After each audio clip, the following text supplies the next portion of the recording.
ഇത് ഒരു ചെറുകഥയാണ്, കാരുണ്യത്തിൻ്റെ കഥയാണ്. ഈ ചെറുകഥയുടെ പേര് അനാഥയായൊരു കുട്ടി. രാഘവേട്ടൻ വലിയ ധനവാനായിരുന്നു. അദ്ദേഹത്തിന് ധാരാളം വ്യവസായ സ്ഥാപനങ്ങളും ജ്വല്ലറികളും അനേകം ഏക്കർ സ്ഥലങ്ങളുമുണ്ടായിരുന്നു. അദ്ദേഹം തികഞ്ഞ കാരുണ്യവാനായിരുന്നു. ആരു കഷ്ടപ്പെടുന്നത് കണ്ടാലും രാഘവേട്ടൻ്റെ ഉള്ളം പിടയും. അവർക്ക് വേണ്ട എല്ലാ സഹായവും ചെയ്തു കൊടുക്കും. അദ്ദേഹം തികഞ്ഞ ഈശ്വരവിശ്വാസി കൂടിയാണ്. ഇടയ്ക്കിടയ്ക്ക് തീർത്ഥയാത്ര പോകും. എവിടെ ഉത്സവങ്ങൾ നടക്കുന്നോ അവിടെയൊക്കെ രാഘവേട്ടൻ ഉണ്ടാകും. ക്ഷേത്രങ്ങൾക്കും അനാഥാലയങ്ങൾക്കുമൊക്കെ സംഭാവനകൾ നൽകും. പാവപ്പെട്ട പെൺകുട്ടികളുടെയൊക്കെ വിവാഹം കഴിച്ചയക്കാൻ ധനസഹായം നൽകും. രാഘവേട്ടന് 20 വയസ്സുള്ളപ്പോൾ അച്ഛനും അമ്മയും ഒരു വാഹനാപകടത്തിൽ മരിച്ചുപോയി. രാഘവേട്ടൻ്റെ അച്ഛനും അമ്മയ്ക്കും ഒരു മകൻ മാത്രമേ ഉള്ളൂ. അച്ഛൻ്റെയും അമ്മയുടെയും മരണം രാഘവേട്ടനെ ആകെ തളർത്തിക്കളഞ്ഞു. പിന്നെ രാഘവേട്ടൻ കല്യാണത്തെക്കുറിച്ചൊന്നും ആലോചിച്ചില്ല. രാഘവേട്ടനിപ്പോൾ 50 വയസ്സായി. ഒരു ദിവസം രാഘവേട്ടൻ ഒരു ഉത്സവപ്പറമ്പിൽ പോയപ്പോൾ കുട്ടികളുടെ കളിപ്പാട്ടങ്ങളും മറ്റും വിറ്റ് ഉപജീവനം നടത്തുന്ന ഒരു അമ്മയെയും മകളെയും കണ്ടു. ആ പെൺകുട്ടിക്ക് ഏകദേശം 8 വയസ്സ് കാണും. രാഘവേട്ടൻ അവിടുന്ന് കുറച്ച് കളിപ്പാട്ടങ്ങൾ മേടിച്ച് കുറേ കുട്ടികൾക്കൊക്കെ കൊടുത്തു. കുട്ടികളൊക്കെ സന്തോഷിക്കുന്നത് കാണുമ്പോൾ അതാണ് രാഘവേട്ടൻ്റെ ഏറ്റവും വലിയ സന്തോഷം. ഒരു ദിവസം രാഘവേട്ടൻ ബിസിനസ് സംബന്ധമായ കാര്യത്തിന് ഒരു സിറ്റിയിൽ പോയപ്പോൾ അന്ന് ഉത്സവപ്പറമ്പിൽ കണ്ട ആ പെൺകുട്ടി ഒരു ചാക്കുമേന്തി പ്ലാസ്റ്റിക് കുപ്പികൾ പെറുക്കുന്നത് കണ്ടു. അപ്പോൾ രാഘവേട്ടൻ കാറു നിർത്തി കുട്ടിയെ അടുത്ത് വിളിച്ച് കാര്യങ്ങൾ തിരക്കി. അപ്പോൾ കുട്ടി നടന്ന സംഭവങ്ങളൊക്കെ രാഘവേട്ടനോട് വിവരിച്ച് പറഞ്ഞു. അവളുടെ അമ്മ ഒരു ഉത്സവപ്പറമ്പിൽ വെച്ച് പാമ്പ് കടിയേറ്റ് മരിച്ചുപോയി. അച്ഛൻ നേരത്തെ മരിച്ചു പോയിരുന്നു. സ്വന്തമായൊരു വീടോ ബന്ധുക്കളോ ആരും തന്നെ ഇല്ല. അമ്മ മരിച്ചതിന് ശേഷം ജീവിക്കാൻ മറ്റ് മാർഗങ്ങളൊന്നുമില്ലാത്തത് കാരണം റോഡിലൂടെ കുപ്പികൾ പെറുക്കി വിറ്റാണ് ജീവിക്കുന്നത്. രാത്രിയിൽ പീഡികത്തിണ്ണയിൽ കിടന്നുറങ്ങും. ഇതൊക്കെ കേട്ടപ്പോൾ രാഘവേട്ടന് വളരെയധികം വിഷമമായി. രാഘവേട്ടൻ ആ കുട്ടിയോട് ചോദിച്ചു, നീ എൻ്റെ കൂടെ വരുന്നോ എന്ന്. പക്ഷേ ആ കുട്ടി വരാൻ തയ്യാറായില്ല. കാരണം ആ കുട്ടിയെ ആരൊക്കെയോ നശിപ്പിക്കാൻ തുടങ്ങിയിരിക്കുന്നു. ആ കുട്ടി ആകെ ഭയത്തിലായിരുന്നു. ഈ കുട്ടിയോട് രാഘവേട്ടൻ സംസാരിക്കുന്നത് കണ്ട് 1-2 ചെറുപ്പക്കാർ രാഘവേട്ടനെ അസഭ്യം പറയാൻ തുടങ്ങി.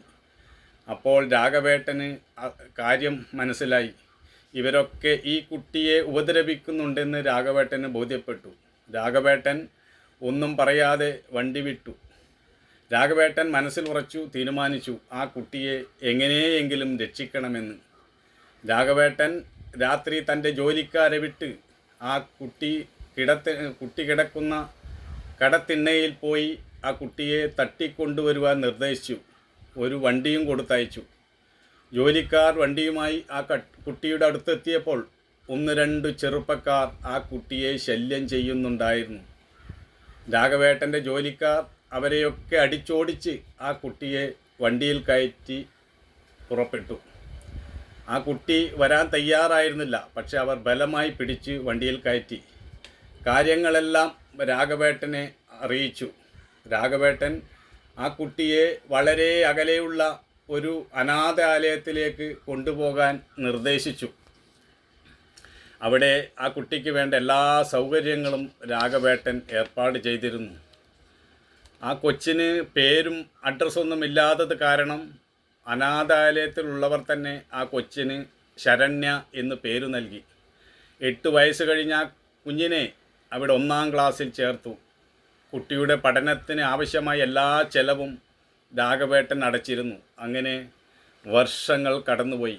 ശരണ്യ പഠനത്തിൽ എല്ലാ കുട്ടികളെക്കാളും മുന്നിലെത്തി. +2 കഴിഞ്ഞു. സയൻസിന് 1-ാം റാങ്കോടുകൂടി കുട്ടി പാസ്സായി.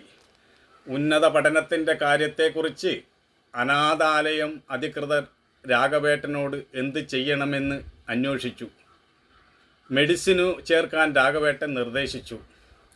രാഘവേട്ടൻ്റെ കാരുണ്യത്തെക്കുറിച്ച് ഓർത്തപ്പോൾ അനാഥാലയം നടത്തുന്നവർ പോലും അത്ഭുതപ്പെട്ടുപോയി. പഠനത്തിനാവശ്യമായ എല്ലാ ചെലവും രാഘവേട്ടൻ അടച്ചു. ഇതിനിടയിൽ ശരണ്യ അനാഥാലയം അധികൃതരോട് ചോദിച്ചു, ആരാണ് എൻ്റെ പഠനത്തിൻ്റെ ചിലവൊക്കെ വഹിക്കുന്നത്? എന്നെ ഇവിടേക്ക് കൊണ്ടുവന്നവരെ എനിക്കറിയില്ല. ആ മഹാമനുഷ്യനെ കാണാൻ എനിക്കാഗ്രഹമുണ്ട്. അപ്പോൾ അവർ പറഞ്ഞു, അദ്ദേഹം അങ്ങനെ ഇവിടെ വരാറില്ല. പക്ഷേ ആവശ്യമുള്ള പണമെല്ലാം കൃത്യസമയത്ത് തന്നയക്കും. അങ്ങനെ ശരണ്യ MBBS പഠനം ആരംഭിച്ചു. അവിടെ വെച്ച് ശരണ്യ ഗണേശൻ എന്ന സഹവിദ്യാർത്ഥിയുമായി അടുപ്പത്തിലായി. ശരണ്യയുടെ കഥയൊക്കെ കേട്ടപ്പോൾ ഗണേശന് വളരെയധികം വിഷമമായി. ഗണേശൻ്റെ അച്ഛനും അമ്മയും ഡോക്ടറാണ്. അവർ രാഘവേട്ടൻ്റെ അടുത്ത സുഹൃത്തുക്കളാണ്. രാഘവേട്ടൻ പാവങ്ങൾക്ക് വേണ്ടി സൗജന്യമായി ചികിത്സ നൽകാൻ വേണ്ടി ഒരു ഹോസ്പിറ്റൽ നിർമ്മിക്കുന്നുണ്ടായിരുന്നു. അതിൻ്റെ കാര്യങ്ങളൊക്കെ നോക്കുന്നത് ഗണേശൻ്റെ അച്ഛനും അമ്മയാണ്. അങ്ങനെയിരിക്കെ ശരണ്യയുടെ MBBS കഴിഞ്ഞു. അപ്പോഴേക്കും ഗണേശനും ശരണ്യയും പിരിയാൻ കഴിയാതത്ര അടുപ്പത്തിലായിരുന്നു. ഗണേശൻ കാര്യങ്ങളെല്ലാം അച്ഛനെയും അമ്മയെയും അറിയിച്ചു. ശരണ്യയെ വിവാഹം ചെയ്യാൻ ആഗ്രഹിക്കുന്നെന്ന് പറഞ്ഞപ്പോൾ അവർ സമ്മതിച്ചില്ല. അങ്ങനെ ഗണേശൻ ആകെ വിഷമത്തിലായി. അങ്ങനെ ഇരിക്കുമ്പോൾ രാഘവേട്ടൻ്റെ പുതിയ ഹോസ്പിറ്റലിൻ്റെ ഉദ്ഘാടനം നിശ്ചയിച്ചു. അതിൻ്റെ എല്ലാ ഉത്തരവാദിത്തവും ഗണേശൻ്റെ അച്ഛനും അമ്മയ്ക്കുമാണ്. അങ്ങനെ ഉദ്ഘാടന ദിവസം അടുത്തു. അതിൻ്റെ ഉദ്ഘാടനത്തിന് എല്ലാ നാട്ടുകാരെയും അനാഥാലയത്തിലെ കുട്ടികളെയും വിളിച്ചിരുന്നു. രാഘവേട്ടൻ ഗണേശൻ്റെ വീട്ടിൽ ഇടയ്ക്കിടയ്ക്ക് പോകുന്നത് കാരണം ഗണേശന് രാഘവേട്ടനെ നല്ല പരിചയമാണ്. അങ്ങനെ ഉദ്ഘാടനത്തിൻ്റെ സമയമെടുത്തു. എല്ലാവരും എത്തിച്ചേർന്നു. ശരണ്യ ഉദ്ഘാടന വേദിയുടെ മുന്നിൽ തന്നെ ഇരിപ്പുണ്ടായിരുന്നു. അവിടെ എല്ലാ കാര്യവും നോക്കുന്നത് ഗണേശനാണ്. ശരണ്യ ഗണേശനെ കണ്ടു, ഗണേശൻ ശരണ്യയെയും. അപ്പോൾ ഗണേശൻ തൻ്റെ അച്ഛനും അമ്മയ്ക്കും ശരണ്യയെ പരിചയപ്പെടുത്തി കൊടുത്തു. അങ്ങനെ ഉദ്ഘാടന വേദിയൊക്കെ റെഡിയായി. രാഘവേട്ടനും എത്തിച്ചേർന്നു. സ്റ്റേജിൽ പ്രമുഖ വ്യക്തികളൊക്കെ ഇരിക്കുന്നു. ഉദ്ഘാടനത്തിന് ആരോഗ്യമന്ത്രിയെ ക്ഷണിച്ചിരുന്നു. മന്ത്രി എത്താൻ വൈകിയതു കാരണം രാഘവേട്ടൻ ആമുഖ പ്രസംഗം ആരംഭിച്ചു. ആദ്യം തന്നെ അനാഥാലയത്തെക്കുറിച്ചും അതിൻ്റെ നടത്തിപ്പുകാരെക്കുറിച്ചും പറഞ്ഞു. അനാഥാലയത്തിലെ ഉത്തരവാദിത്തമുള്ള ചുമതലയുള്ള മറിയാമ്മയെക്കുറിച്ച് രാഘവേട്ടൻ എടുത്തു പറഞ്ഞു. മറിയാമ്മയ്ക്ക് കുട്ടികളോട് നല്ല സ്നേഹമായിരുന്നു. എപ്പോഴും കുട്ടികളെ സ്വന്തം കുട്ടികളെ പോലെ സ്നേഹിച്ചിരുന്നു. അതുകൊണ്ട് രാഘവേട്ടൻ മറിയാമ്മയെ പ്രത്യേകം അഭിനന്ദിച്ചു. മറിയാമ്മയായിരുന്നു അധ്യക്ഷ സ്ഥാനം വഹിച്ചിരുന്നത്. മറിയാമ്മ അനാഥാലയത്തെക്കുറിച്ചും നല്ല മാർക്കോടുകൂടി MBBS പാസ്സായ ശരണ്യയെക്കുറിച്ചും എടുത്തു പറഞ്ഞപ്പോൾ ശരണ്യയുടെ കണ്ണു നിറയുന്നുണ്ടായിരുന്നു. ആ സമയത്ത് ഗണേശൻ ശരണ്യയെ തന്നെ നോക്കുന്നുണ്ടായിരുന്നു. അപ്പോൾ മറിയാമ്മ ഒരു കാര്യം കൂടി പറഞ്ഞു. അനാഥയായ ശരണ്യയെ ഈ അനാഥാലയത്തിൽ കൊണ്ടാക്കിയതും അവളെ പഠിപ്പിച്ച് ഒരു ഡോക്ടറാക്കിയതും രാഘവേട്ടൻ എന്ന വലിയ മനുഷ്യനാണ്. ഇത് കേട്ടപ്പോൾ ശരണ്യ പൊട്ടിക്കരഞ്ഞുപോയി. അവൾക്ക് കരച്ചിൽ അടക്കാൻ കഴിഞ്ഞില്ല. എല്ലാവരും കേൾക്കെ അവൾ ഉച്ചത്തിൽ കരയാൻ തുടങ്ങി. അത് കണ്ടു നിന്നവരൊക്കെ പൊട്ടിക്കരയാൻ തുടങ്ങി. ശരണ്യ പെട്ടെന്ന് ഓർത്തു, അന്ന് ഞാൻ കടത്തിണ്ണയിൽ വെച്ച് കണ്ട രാഘവേട്ടൻ്റെ മുഖം അവൾ വീണ്ടും വീണ്ടും ഓർത്തു. അവൾ പെട്ടെന്ന് എഴുന്നേറ്റ് സ്റ്റേജിലേക്ക് പോയി. രാഘവേട്ടൻ്റെ കാൽക്കൽ വീണു പൊട്ടിക്കരഞ്ഞു. രാഘവേട്ടനും ശരണ്യയെ കണ്ടപ്പോൾ കണ്ണിൽ വെള്ളം നിറഞ്ഞു.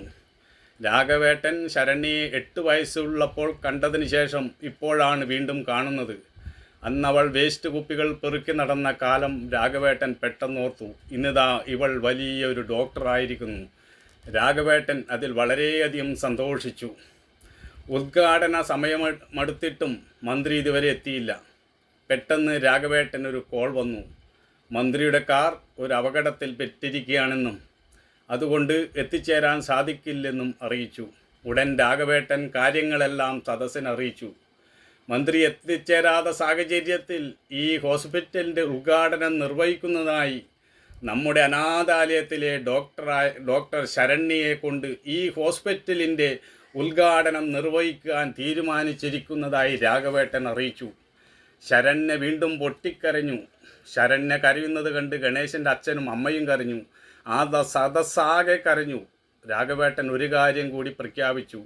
ശരണ്യയെ ഈ ഹോസ്പിറ്റലിൻ്റെ ഡയറക്ടറായി നിയമിച്ചിരിക്കുന്നതായി പ്രഖ്യാപിച്ചു. മറ്റൊരു കാര്യം കൂടി പറഞ്ഞു. ഗണേശനെ ഈ ഹോസ്പിറ്റലിൻ്റെ മാനേജറായി നിയമിച്ചിരിക്കുന്നതായി പ്രഖ്യാപിച്ചു. അങ്ങനെ ഉദ്ഘാടന കർമ്മം കഴിഞ്ഞു. എല്ലാവരും പിരിഞ്ഞുപോയി.